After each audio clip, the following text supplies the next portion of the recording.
그런 집은 다시 한 번만 생각해 보세요. 아무리 우리가 포인트를 잘 살리고 식물 배치를 해놨어도 이게 없으면 좋지 않은 집일 확률이 큽니다.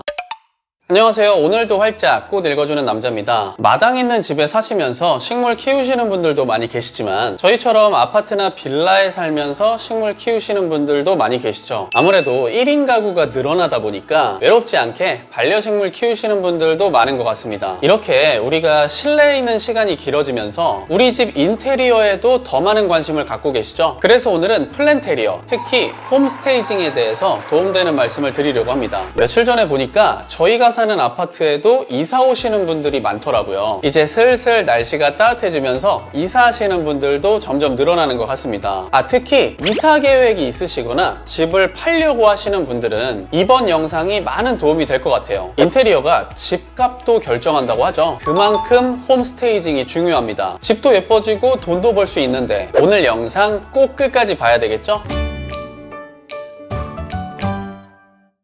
홈스테이징이란 건 소품 같은 걸 활용해서 집을 예뻐 보이게 만드는 그런 기술을 말합니다. 이런 소품에는 당연히 우리가 키우는 이런 식물도 포함되는 것이죠. 여러분들은 집 하면 어떤 생각이 드시나요? 재작년이죠. 2021년 집에 대한 키워드는 레이어드 홈이었다고 합니다. 우리가 옷을 여러 개 겹쳐 입는 걸 레이어드 한다고 하잖아요. 단순히 잠만 자는 공간이 아니라 맛있는 요리도 해서 여러 사람들과 함께 먹는다든지 아니면 정말 힐링할 수 있는 그런 휴식 공간으로 활용한다든지 이런 여러 가지 기능들이 겹쳐있는 집을 말하는 것이죠. 그럼 작년은 어땠을까요? 러스틱 라이프라는 키워드가 트렌드였다고 하는데요. 한마디로 자연과 함께하는 삶을 말합니다. 주말에는 등산을 가거나 외부로 나가서 자연을 느낄 수도 있지만 이제는 우리 집 안에서도 자연을 느낄 수 있잖아요. 작은 자연인 식물을 집 안으로 들이는 것이죠. 이렇게 플랜테리어라는 말도 유행하면서 특히 올해 2023년에는 꽃이나 식물과 같은 자연 이런 걸 좀 더 가까이에서 느낄 수 있는 식물 인테리어가 지금보다는 더욱더 활성화되지 않을까 예상이 됩니다. 와, 우리 집도 저렇게 꾸며보고 싶다. 이런 생각이 들었던 집 본 적 있으시죠? 중요한 건 그런 집 곳곳에는 식물이 있다는 사실입니다. 텅 비어 보이는 공간을 절대 그냥 두지 않았어요. 하나의 공간에 두세 곳 정도의 포인트를 잡아서 식물이 항상 있었습니다. 여백의 미가 있어야 집이 넓어 보이지 않냐고요? 그렇지 않아요. 식물을 두면 오히려 답답함이 사라집니다. 자칫 답답해 보일 수 있는 좁은 공간에는 한두 개 정도 중간 사이즈의 식물을 배치하는 것이죠. 이렇게 하면 비좁고 빽빽한 느낌이 없어집니다. 그런데 여기서 어디에 식물을 둬야 하는지도 중요하겠죠. 우리 집도 보면 빈 공간들이 많잖아요. 많이 들어보셨겠지만 역시나 가장 중요한 곳은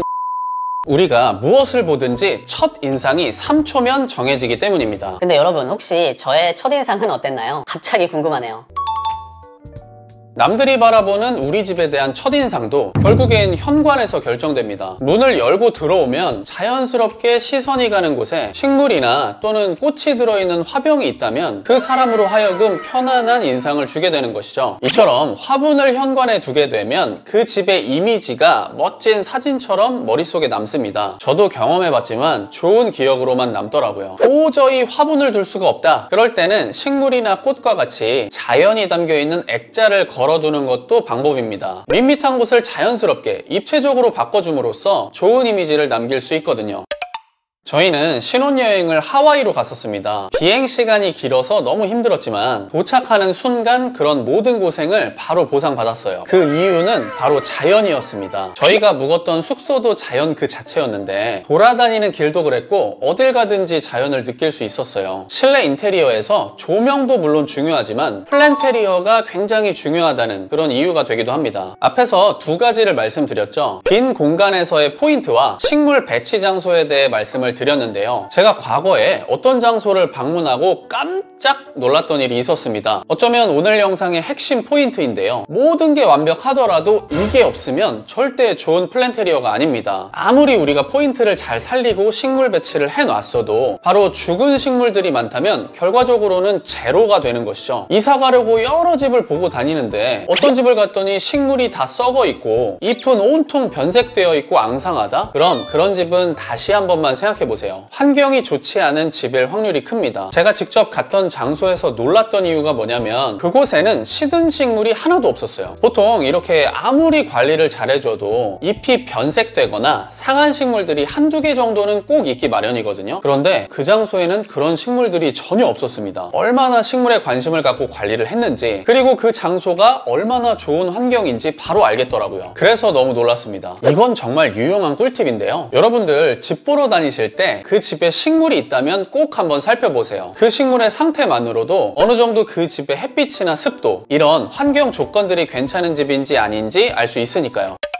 사실 예전부터 말씀을 드려왔습니다. 식물을 키우고 싶다 해서 그냥 무작정 집으로 데려오지 마시고 반드시 그 전에 우리 집의 컨디션을 먼저 체크하고 나서 거기에 맞는 식물을 데려오는 것이 가장 좋다고요. 홈스테이징의 핵심은 안 좋은 부분을 감추는 게 아니라 그 안 좋은 부분에 집중되지 않도록 시선을 분산시켜주는 것이라고 합니다. 사람은 인위적인 것보다는 자연스러움, 만들어진 느낌보다는 자연의 느낌을 훨씬 더 선호하기 때문에 오늘 제가 말씀드린 팁과 함께 초록색의 식물을 잘 배치하시면 시선도 자연스럽게 분산이 되면서 좋은 홈스테이징이 되지 않을까 싶습니다. 살아있는 식물의 초록색은 우리들에게 생동감과 안정감을 동시에 안겨주는 것이죠. 영상이 유익하셨다면 좋아요 한 번씩만 꾹 눌러주시고요. 혹시 아직까지도 구독을 안 하신 분들은 구독과 함께 알림 설정까지 해두시면 앞으로도 좋은 영상들 모두 다 빠지지 않고 보실 수 있습니다. 네, 그럼 저는 또 좋은 꿀팁 가지고 다음 영상으로 돌아오겠습니다. 구독은 좋아요.